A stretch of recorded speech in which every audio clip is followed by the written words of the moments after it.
Rap villain, golden life, stack millions. Used to be the front man, now I play the back, chillin' in the cheddar. Fuck chasing pigeons, y'all know better. I keep a nice bird on my shoulder like Beretta. Floors hotter models, type nigga you gotta follow. Fuck rocks, I'm in the boulders like Colorado. Ready to start it, I'ma stay heavy regardless. The coolest nigga out since Telly Savalas. Cat with cheddar, making mad stacks forever. The Mac, minus the Cadillac, hat and feather. Yap, whatever, cats know better. I'm the rap director telling you niggas get your act together. Can't no man decide my fate. I'm eating shit. I see you trying to hide the plate. The world is mine to take. So you after the girls, neighborhood nigga. I'm known by like half of the world. Keep sleeping, cause you think I'm cruising the rear. Fuck around, I take your spots like musical chairs. Say cats stay stressed, even at they best. Over when the fat lady sing, that bitch is halfway dressed.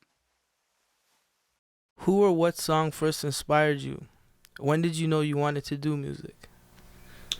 Oh man, I could look back at like Grandmaster Flash and the Furious Five when they had that hunger to bring out equipment into the park and do jams. It wasn't no money.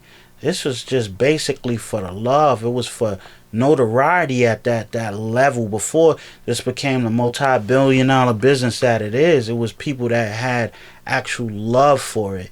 And you know, just to hear, even today, if you pop in one of those cassette tapes from that era and listen to them routines and listen to DJs cutting in, you can feel that energy. That energy somehow transfers from what you listening to you.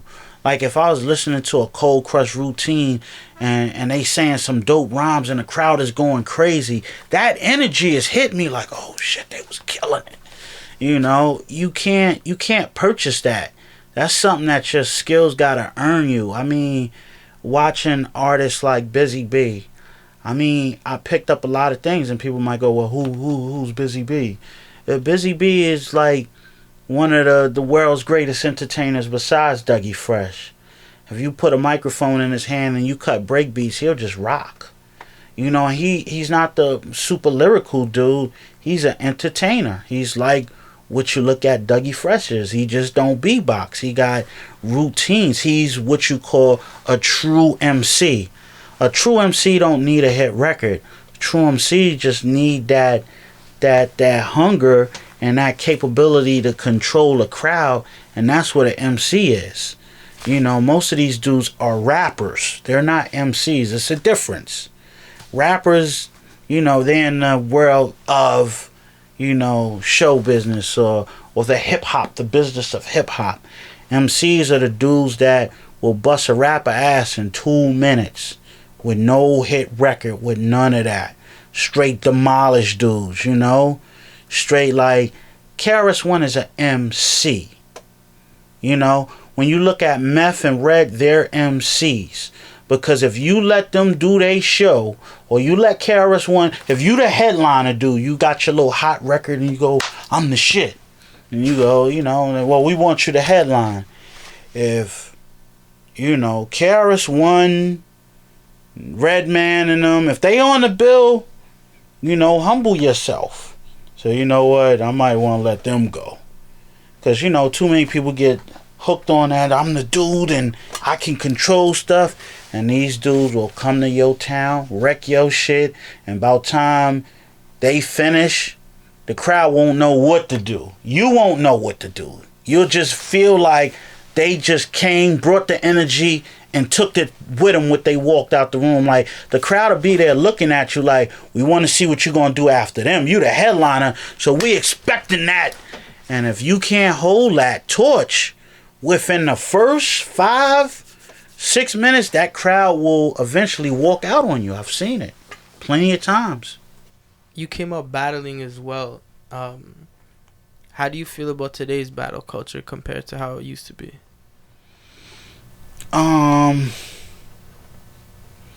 It has a lot of pros and cons, you know.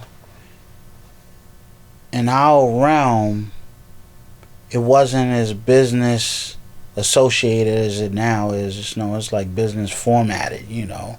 You could battle for 40,000 or you could battle for 50,000 and that's great. We ain't do that. We did that to be the best.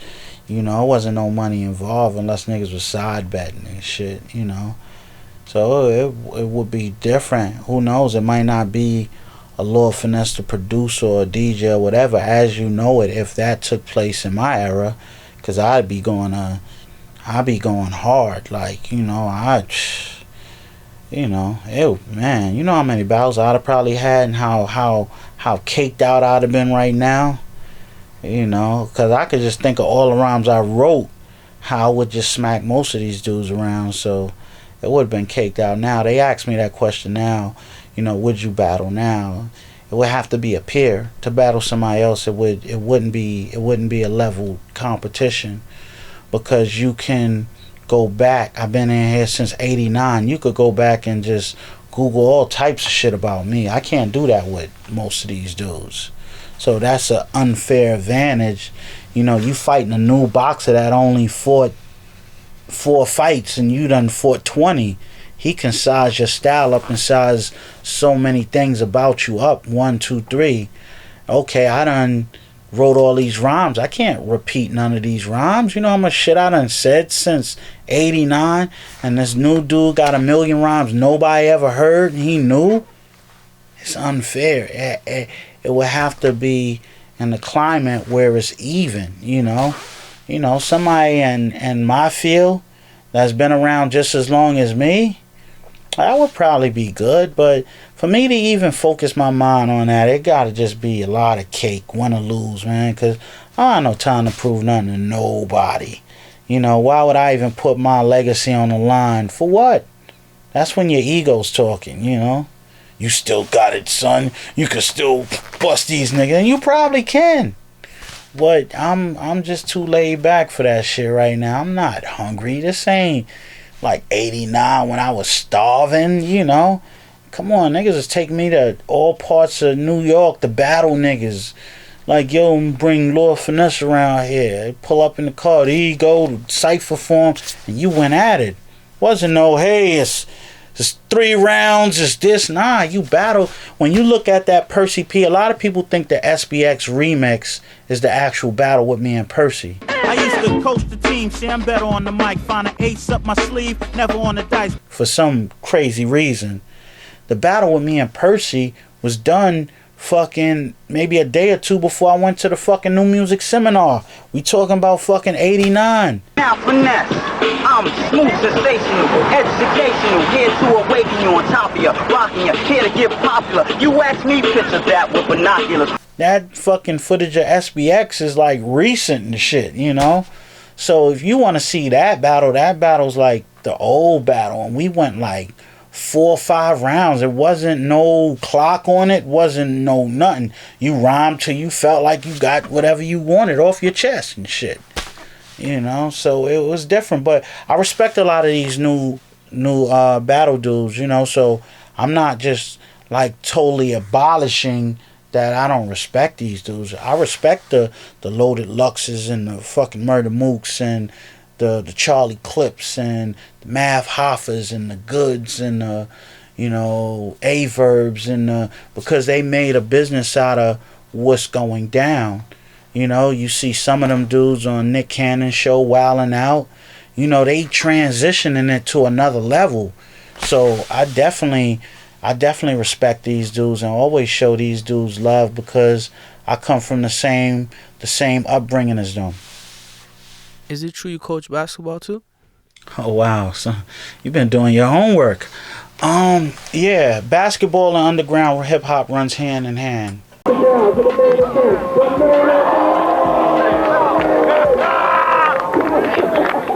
let them in the paint area, I just feel sorry for you. You know, people don't really understand that. You know, the similarities. Because I'm an underground rapper, and of course my goal is my goal at one point was to be commercial and gold and platinum. And it's the same thing with a street basketball player whose dreams is to go to the NBA. You know? So I can appreciate they skill set, you know? And it was therapeutic for me in a lot of ways to have the organization or the organizing skills to go to different hoods and pick out players to sit. I would be the type to sit in the basketball game in the back, you know, and God bless, I mean, my dude, my heart, man, he's still around. Shane, the dribbling machine. That was my dude, man, still my dude. And he would help me scout. Like, yo, Ness, they got a game down here on so-and-so street. And I would sit in the stands with him. And he'd go, that's the player right there. And I would sit and study the player and study his game. And he'd be telling me how it's going to fit within what we was doing. And then after a while, I would just scout on my own. I would go to street basketball games on my own. And I used to pick the players off of other people's bench. You know, no, straight up.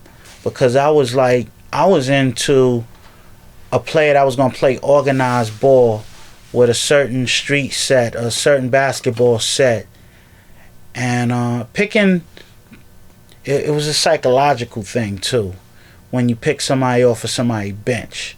Because here, you know, he got, you know, this dude might have 5 incredible players. He got his 5 named players. So the niggas on the bench don't get no run. Sometimes the niggas on the bench is better than the dudes with the names. So I would sit there and like he would put a player in and the player would play maybe for motherfucking maybe a quarter of the game, not even a straight quarter, 5 minutes here, 2 minutes there. And this dude would be doing work and he might score 2 buckets. His fucking field goal percentage might have been like 7 for 8 or 8 for 9. But since this dude had these star name players, these players ain't get no run.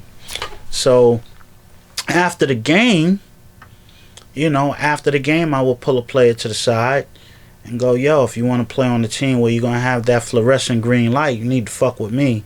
We fuck with niggas all year round. And I would take dudes' numbers, right? Wintertime would come and it'd be cold, brick cold. And I would gather the team. Because I always had the core 5, my 5 players that went with me on every team. And we just build around the core. And that the team was my scouts too. Because they could tell me all about the player. If he's going to be that piece, if he's selfish, they're going to tell me. Because I would go get the player in the dead winter time. We could go to the gym, play a 5-on-5 or whatever. And I would take him to the restaurant. Or I would pick up the player and bring him, have all the players meet at the restaurant. And just have niggas eat. And just share stories and shit. It was a family with me. It's not just picking all these wild players. You have to get that cohesiveness, you know, and they felt the love, like, yo, man.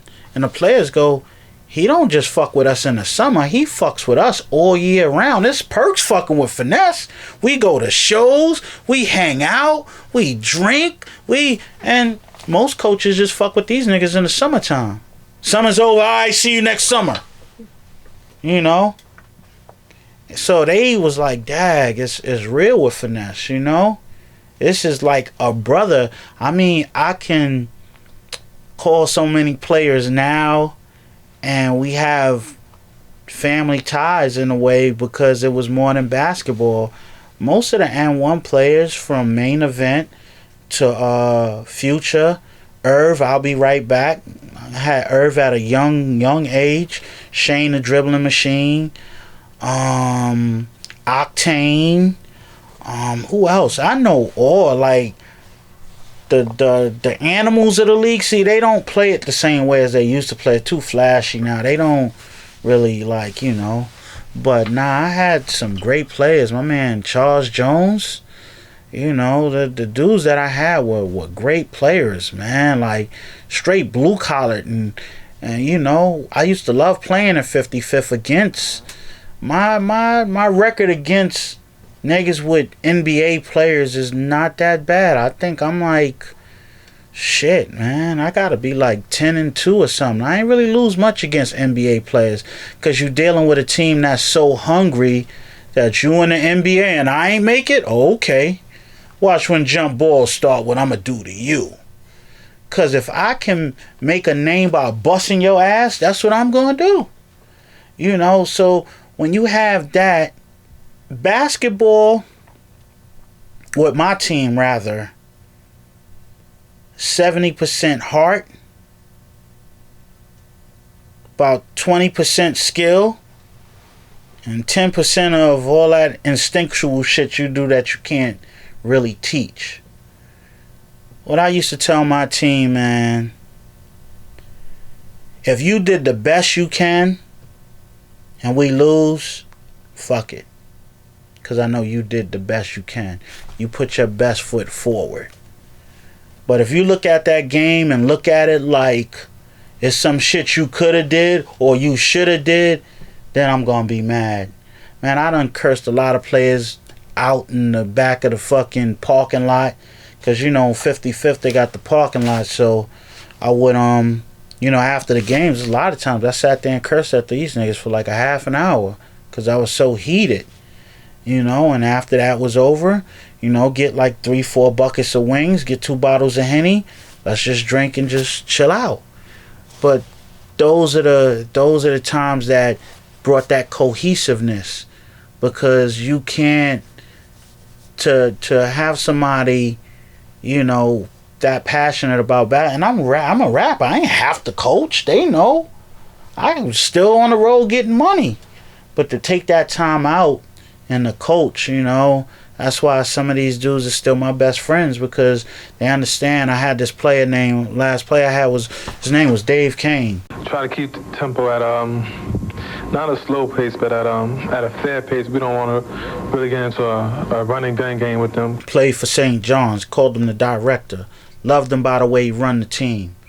You know, it was a lot of strategic shit that I would do coaching.